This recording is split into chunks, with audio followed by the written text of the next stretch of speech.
தமிழ் சினிமாவில் லேடி ஸ்டாராக வலம் வந்துட்டு இருக்கவர் யார் அப்படின்னு வந்து பார்த்தோம்னா நயன்தாரா அவர்கள். இப்படி இருக்கக்கூடிய சூழ்நிலையில் இவங்க நானும் அப்படிதான் படத்தில் இணைந்து ஒர்க் பண்ணும்போது விக்னேஸ்வரன் மீது காதல் ஏற்பட்டு திருமணம் பண்ணிக்கிட்டாங்க. ஆனால் 2.5 வருடங்கள் ஆகியும் கூட அவங்களுடைய திருமண புகைப்படம் வந்து வெளியாகலை, வீடியோக்கள் வரல.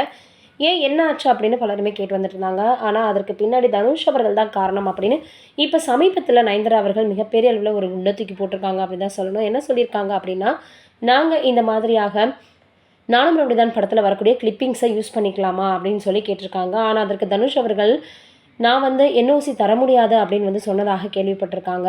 என்ன ஆச்சு அப்படின்னு வந்து பார்த்தோன்னா, நானும் அப்படிதான் படத்தை தனுஷ் அவர்களும் வந்து இணைந்து தான் தயாரிச்சிருக்காரு. அதற்கப்புறம் இவங்க சின்ன பட்ஜெட்டில் ஆரம்பித்த அந்த படம் 10 கோடிக்கு மேலே போகவே தனுஷ் மற்றும் நயன்தாரா இருவரும் சேர்ந்து தான் அந்த படத்தை வந்து பார்த்திங்கன்னா தயாரிச்சிருக்காங்க. இப்படி இருக்கக்கூடிய சூழ்நிலையில் இப்போ அந்த படத்தில் அவங்க ரொம்ப சொந்தமாக தானே எடுத்துக்கிட்ட சில கிளிப்பிங்ஸை கூட உபயோகிக்கக்கூடாது அப்படின்னு வந்து தனுஷ் அவர்கள் வந்து சொல்லியிருக்கிறாராம்.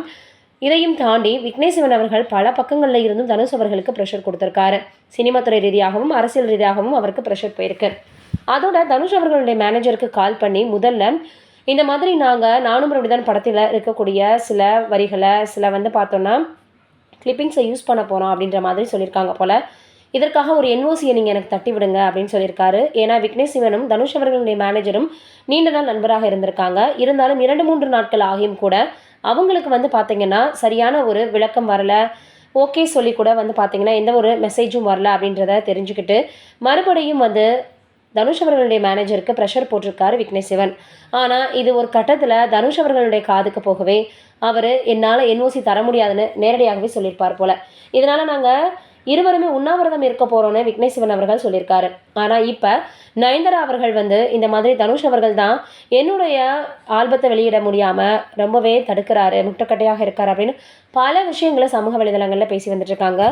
இதையெல்லாம் தாண்டி இன்னும் ஒரு சில பத்திரிகையாளர்கள் இதற்கு பின்னாடி அப்படி என்னதான் காரணம் இருக்குதுன்றது தெரிஞ்சே ஆகணும்னு அவர்களும் வந்து பார்த்திங்கன்னா இப்போ தீவிரமாக அதை பற்றி எல்லா பக்கங்களிலும் இருந்து விசாரிக்க ஆரம்பிச்சிட்டாங்க அப்படின்னு தான் சொல்லணும்.